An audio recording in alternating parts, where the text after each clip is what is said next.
പൗരന്മാർക്ക് ഇന്ത്യയിലേക്ക് ഇനി മുൻകൂർ വിസയില്ലാതെ യാത്ര ചെയ്യാം. കേരളത്തിലെ കൊച്ചി, കോഴിക്കോട് ഉൾപ്പെടെ രാജ്യത്തെ 9 വിമാനത്താവളങ്ങളിലാണ് പൗരന്മാർക്ക് ഓൺ അറൈവൽ വിസ സൗകര്യം ഏർപ്പെടുത്തിയത്.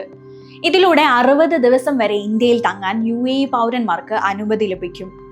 നേരത്തെ മുൻകൂറായി അപേക്ഷിച്ചാൽ ലഭിക്കുന്ന ഈ വിസയോ പേപ്പർ വിസയോ കൈവശമുണ്ടെങ്കിൽ മാത്രമാണ് പൗരന്മാർക്ക് ഇന്ത്യയിലേക്ക് യാത്ര ചെയ്യാൻ കഴിഞ്ഞിരുന്നത്. കൊച്ചി, കോഴിക്കോട് എന്നീ വിമാനത്താവളങ്ങൾക്ക് പുറമെ ന്യൂഡൽഹി, മുംബൈ, കൊൽക്കത്ത, ചെന്നൈ, ബാംഗ്ലൂർ, ഹൈദരാബാദ്, അഹമ്മദാബാദ് വിമാനത്താവളങ്ങളിലാണ് പുതിയ സൗകര്യം. ഇന്ത്യയിൽ ഇറങ്ങിയ ശേഷം ഇന്ത്യൻ വിസ സുസ്വാഗതം മൊബൈൽ ആപ്ലിക്കേഷനിലോ ഇന്ത്യൻ വിസ ഓൺലൈൻ വെബ്സൈറ്റിലോ ഫോറം പൂരിപ്പിച്ച് നൽകണം. 2000 രൂപയാണ് വിസ ഫീസ്. 60 ദിവസം വരെ വിനോദസഞ്ചാരം, സമ്മേളനം, ചികിത്സ, ബിസിനസ് തുടങ്ങിയ ആവശ്യങ്ങൾക്ക് ഇന്ത്യയിൽ തങ്ങാൻ അനുമതി ലഭിക്കും.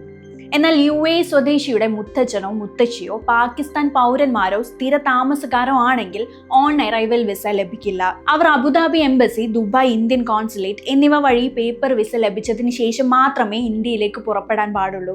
ഇന്ത്യയിലേക്ക് ആദ്യമായി യാത്ര ചെയ്യുന്ന പൗരന്മാർ ഓൺ അറൈവൽ വിസയ്ക്ക് പകരം ഈ വിസ അപേക്ഷിക്കുന്നതാണ് അഭികാമ്യമെന്ന് ഇന്ത്യൻ എംബസി അറിയിച്ചു. പിന്നീടുള്ള യാത്രക്ക് ഓൺ അറൈവൽ സൗകര്യം ഉപയോഗിക്കാം.